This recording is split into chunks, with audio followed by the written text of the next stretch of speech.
Hello, and welcome to the Fear Channel, a channel with regular broadcasts telling the most chilling of urban legends, ghost stories, and forays into the darkest corners of the human mind. Those faint of heart or prone to night terror should proceed at their own risk. Tonight's story is Godfather Death. A poor man had 12 children and had to work day and night in order just to feed them. Thus, when the 13th came into the world, not knowing what to do in his need, he ran out into the highway, intending to ask the first person whom he met to be the godfather. The first person who came his way was God, who already knew what was in the poor man's heart. And God said to him, "Poor man, I pity you. I will hold your child at his baptism and care for him, and make him happy on the earth." So the man said, "Who are you?" "I am God." "Then I do not wish to have you for a godfather. You give to the rich, and let the poor starve." Thus spoke the man, for he did not know how wisely God divides out wealth and poverty. Then he turned away from the Lord, and went on his way. Then the devil came to him and said, "What are you looking for? If you will take me as your child's godfather, I will give him an abundance of gold, and all the joys of the world as well." The man asked, "Who are you?" "I am the devil." "Then I do not wish to have you for a godfather," said the man. "You deceive mankind and lead them astray." So he went on his way. And then Death, on his withered legs, came walking toward him and said, "Take me as your child's godfather." Then the man asked, "Who are you?" "I am Death, who makes everyone equal." Then the man said, "You are the right one. You take away the rich as well as the poor, without distinction. You shall be my child's godfather."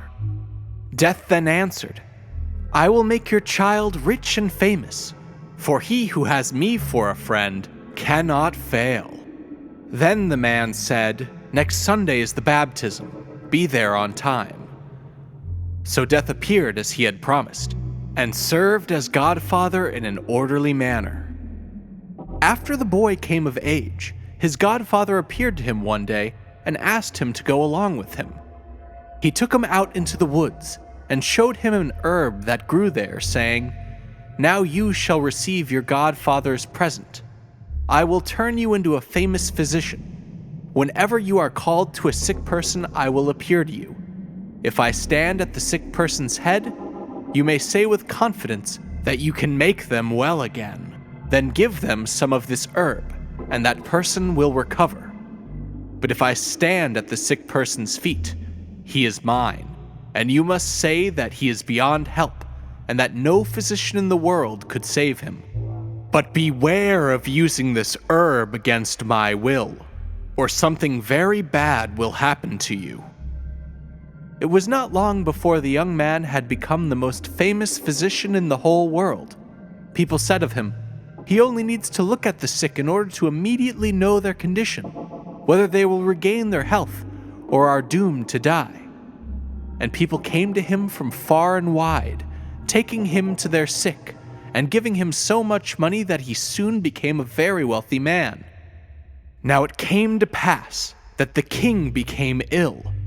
The physician was summoned, and was told to say if recovery was possible. However, when he approached the bed, Death was standing at the sick king's foot, and so no herb on earth would be able to help him.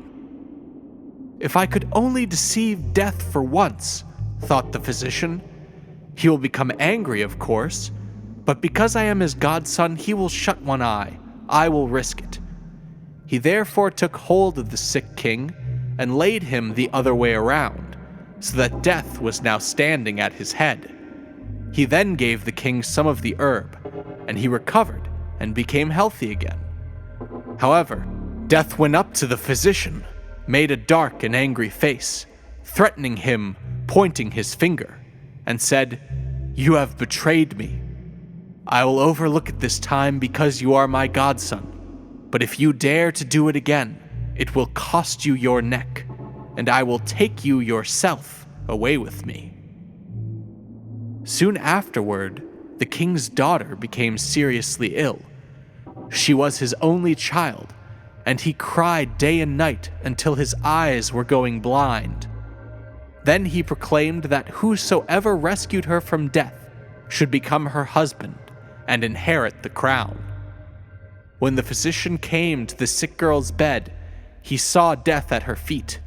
He should have remembered Death's warning, but he was so infatuated by the princess's great beauty and by the prospect of becoming her husband that he threw all thought to the winds.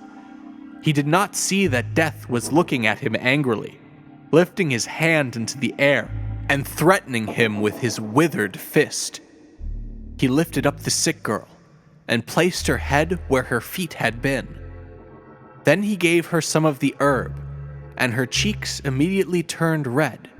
Life stirred in her once again. Death, seeing that he had been cheated out of his property for a second time, approached the physician with long strides and said, "You are finished.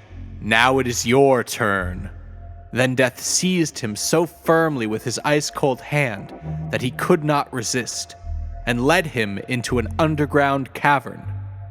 There the physician saw how thousands and thousands of candles were burning in endless rows, some large, others medium-sized, others small. Every instant some died out, and others were relit, so that the little flames seemed to be jumping about in constant change.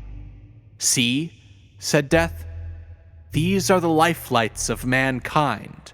The large ones belong to children, the medium-sized ones to married people in their best years, and the little ones to old people. However, even little children and young people often have only a tiny candle." "Show me my lifelight," said the physician, thinking that it would still be very large. Death pointed to a little stump that was just threatening to go out and said, "See, there it is." "Oh, dear Godfather," said the horrified physician, "light a new one for me. Do it as a favor, so that I can enjoy my life and become king and the husband of the beautiful princess." "I cannot," answered Death. "One must go out before a new one is lit." "Then set the old one onto a new candle, so that it will go on burning after the old one is finished," begged the physician. Death pretended that he was going to fulfill this wish, and took hold of a new large candle. But, desiring revenge, he purposely made a mistake in relighting it, and the little piece fell down and went out. The physician immediately fell to the ground, and he too was now in the hands of Death.